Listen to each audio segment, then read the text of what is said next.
we need to have an inclusive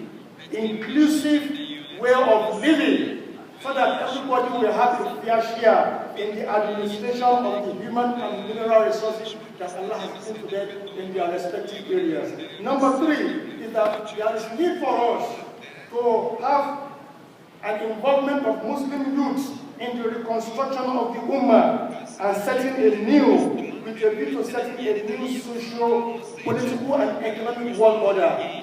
The youth today are like the engine of any community. Where we don't engage them constructively, the youth will always look for an outlet to do what, to manifest those qualities that Allah has given to them. And that's why we see a lot of radicalism, a lot of extremism, a lot of violence being perpetrated, not by the elderly people, not by the aged people. It is youth who are the nationalists that cause all this violence. So we need to continue to engage them in a constructive, process of reconstruction of the Muslim Ummah. Number 4, there is need for us also to develop and also promote the human capital development of the ulama, as well as the Muslim professionals in all aspects of human endeavor. For us to have a vibrant, cohesive, and progressive ummah, 2 sets of people are very important, and that is the ulama as well as the political leaders. The 2 of them must work together. Where they are working at cross purposes, there is bound to always be contradictions and challenges, especially in the area of moving forward in these contemporary times. Furthermore, I also need to mention that there is need for practical collaboration, networking, synergizing, and exchange programs in the field of social sciences, humanity, science, and information communication technology, because these are the instruments today that the oppressors of the world are using to continue to sustain their hegemony over the Muslim world. And if we also do not excel in this area, we will continue to follow them and also play the second fiddle, and then we continue to be lamenting, and lamentation will never bring about any positive change. I should also mention that there is need for us to promote, like other speakers before me said, to promote what I call a multilateral, ethical, economic activities and financial transactions, investment in the Muslim world in particular and the world at large. Fortunately today in Europe and in the West, they are promoting what they call ethical finance, ethical investment. What is the meaning of this? They are purely promoting Islamic values, but they don't want to call it Islamic. They call it names like ethical investment, ethical finance. If the Muslim world do not see the need to take the lead in this particular initiative, then of course we are not doing the needful at this particular time.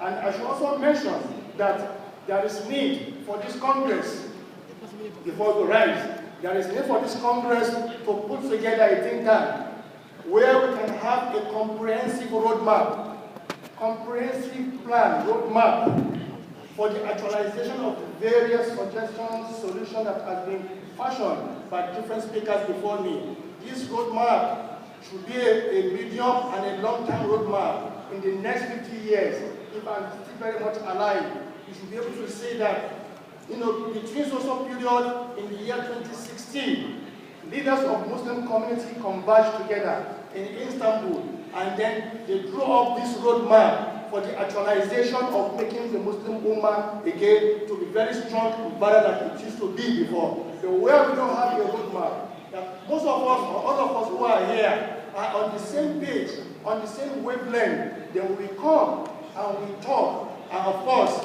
we are going to benefit, but it will not be able to bring about the much desired new social order that we intend to reinvent for the world. And then ultimately, I also need to mention that it is important for this Congress, like other speakers also mentioned for me, for purpose of emphasis, to mention that there is need for us to put in place commissions or central working committee that will also be saddled with the responsibility of monitoring, of doing follow-up, monitoring and evaluation of the various stages of our achievements or challenges that we will have encountered in the course of implementing the roadmap that's going to be initiated at this kind of a gathering.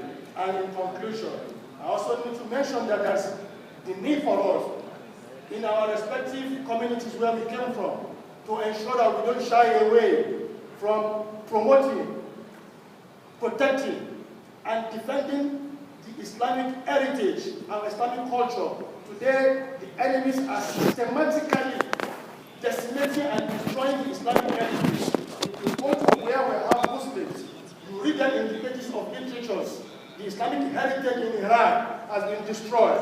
If you talk about Palestine, it has been destroyed. Come to Lebanon, it has been destroyed. In Egypt, the same thing is happening. Everywhere where they know that the Muslim has a very strong hold, historically, which binds Muslims together, they are systematically destroying this Islamic heritage so that the new generations of our Muslims, children that will come into existence, will not be able to see those historical heritage, but they will only read them on the pages of literature, but they cannot see. And when you cannot see what you have read, there is that urge and need for you to look at the alternative.